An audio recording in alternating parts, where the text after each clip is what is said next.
नमस्कार, मेरा नाम है आयुषी गौड़ और आप देख रहे हैं फोर्थ पॉइंट न्यूज। क्या देश में किसी बड़े राजनीतिक या सामाजिक तूफान की आहट हो चुकी है? क्या सीजेपी आंदोलन को मिल रहा यह जन समर्थन सत्ता के गलियारों के लिए किसी बड़े खतरे की घंटी है? जी हाँ, आज बात सिर्फ एक प्रदर्शन या एक शहर की नहीं है। बात उस आग की है जो देश के कोने कोने से निकलकर अब 7 समुंदर पार तक फैल चुकी है।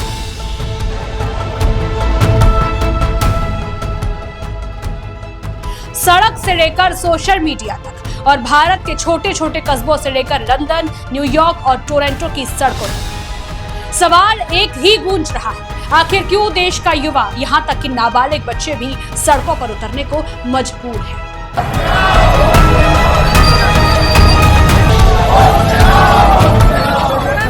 और सबसे बड़ा सवाल, जब इन किशोरों और युवाओं पर लाठीचार्ज होता है, जब पैलेट गन चलाई जाती है, तो क्या यह कानून व्यवस्था बनाए रखने की कोशिश है या फिर लोकतंत्र की आवाज को दबाने की क्रूरता है? आज दीपक मैनी के इस विशेष विश्लेषण में हम इन तमाम तीखे सवालों के जवाब देंगे, बिना किसी लाग लपेट के, निष्पक्ष और सीधे। आज फोर्थ पॉइंट की इस विशेष रिपोर्ट में हम इस पूरे घटनाक्रम की एक एक परत खोलेंगे। हम दिखाएंगे कि कैसे यह जनाक्रोश देश के हर हिस्से में फैल रहा है, कैसे वैश्विक स्तर पर भारत की छवि पर सवाल खड़े हो रहे हैं और कैसे प्रशासन की अनदेखी इस आग में घी डालने का काम कर रही है। आइए सबसे पहले समझते हैं कि इस आंदोलन का दायरा कितना बड़ा हो चुका है। जो आंदोलन कल तक एक सीमित क्षेत्र का मुद्दा माना जा रहा था, आज वह देश के हर हिस्से में अपनी पैठ बना चुका है। उत्तर भारत की स्थिति, दिल्ली, उत्तर प्रदेश, बिहार और पंजाब, ये वो राज्य हैं जहां सीजेपी के समर्थन में हजारों की संख्या में लोग सड़कों पर उतरे हैं। यूनिवर्सिटी के छात्रों से लेकर आम नागरिक तक इस आंदोलन का हिस्सा बन चुके हैं। दिल्ली की सड़कों पर गूंजते नारे हो, उत्तर प्रदेश और बिहार के छोटे छोटे शहरों से निकलती रैलियां हो या पंजाब में उठती जन आवाज, उत्तर भारत में यह आंदोलन एक अभूतपूर्व लहर बन चुका है। दक्षिण और पश्चिम भारत, महाराष्ट्र और कर्नाटक जैसे राज्यों में जहां आमतौर पर ऐसे मुद्दों पर शांत प्रतिक्रिया होती है, वहां भी विरोध की लहरें देखी गई।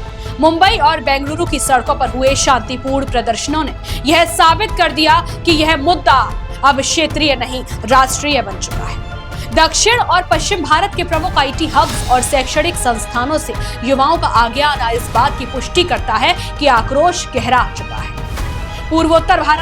पूर्वोत्तर के राज्यों से आ रही तस्वीरें यह बताने के लिए काफी है कि स्थानीय लोग भी इस आंदोलन के साथ एकजुटता दिखा रहे हैं। दूर दराज के क्षेत्रों से आ रही ये आवाजें स्पष्ट संदेश दे रही हैं कि देश का भौगोलिक विभाजन इस आक्रोश को बांध नहीं पाया है। आखिर प्रशासन किस नींद में सो रहा था? जब देश के हर कोने से एक ही आवाज उठ रही थी, तो सरकार ने इसे समय रहते संबोधित क्यों नहीं किया? क्या इस भारी जन समर्थन को नजरअंदाज करना सरकार की सबसे बड़ी भूल साबित हो रही है? क्या सरकार अपने ही पैरों पर कुल्हाड़ी मार चुकी है? और बात यही खत्म नहीं होती। सीजेपी आंदोलन की गूंज अब सिर्फ भारत तक सीमित नहीं है। दुनिया भर में बसे प्रवासी भारतीयों ने इस मुद्दे को अंतर्राष्ट्रीय मंच पर ला खड़ा किया है। Britain, London, Indian high commission और पार्लियामेंट स्क्वायर के बाहर सैकड़ों प्रवासियों ने तख्तियां लेकर प्रदर्शन किया। लंदन की कड़कड़ाती ठंड और बारिश के बीच भी लोगों का जोश कम नहीं हुआ और वे भारत में घट रही घटनाओं पर अपना कड़ा विरोध जताते हैं।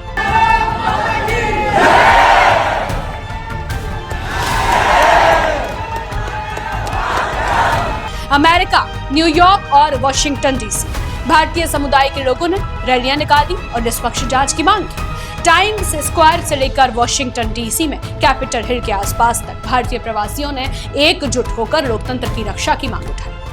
कनाडा और ऑस्ट्रेलिया, टोरंटो और सिडनी में भी सीजेपी के समर्थन में शांतिपूर्ण मार्च निकाले गए। इन शहरों के मुख्य चौराहों पर हाथों में बैनर और तख्तियां लिए भारतीय समुदाय के लोग भारत के युवाओं के साथ खड़े दिखाई दिए। जब विदेश में बैठा भारतीय समुदाय अपनी सहूलियत और सुकून भरी जिंदगी छोड़कर सड़कों पर उतरता है, तो समझ लीजिए कि दर्द बहुत गहरा हो चुका है।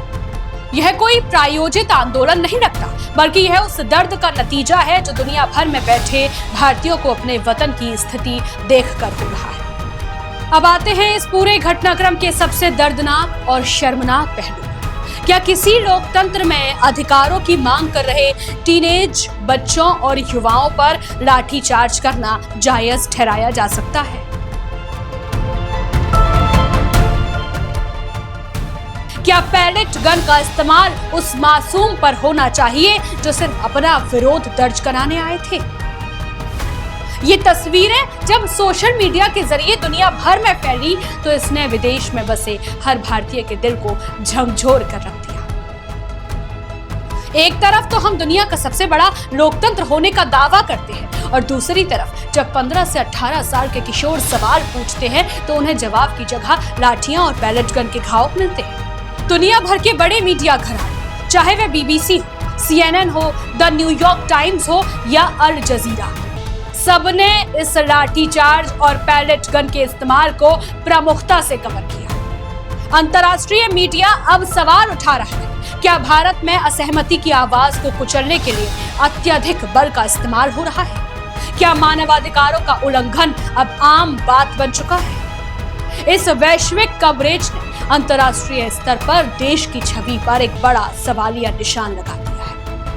विदेशी विश्लेषक और मानवाधिकार संगठन लगातार इस बात पर चिंता जता रहे हैं कि आखिर मासूम बच्चों पर बल प्रयोग करके सरकार क्या हासिल करना चाहती है। क्या संवाद के सारे रास्ते बंद हो चुके हैं? दीपक मैनी द्वारा संकलित आंकड़ों और ग्राउंड रिपोर्टिंग से एक बात तो साफ है, यह सिर्फ एक क्षणिक गुस्सा नहीं है, यह एक बड़े सामाजिक और राजनीतिक महातूफान का पूर्व संकेत है।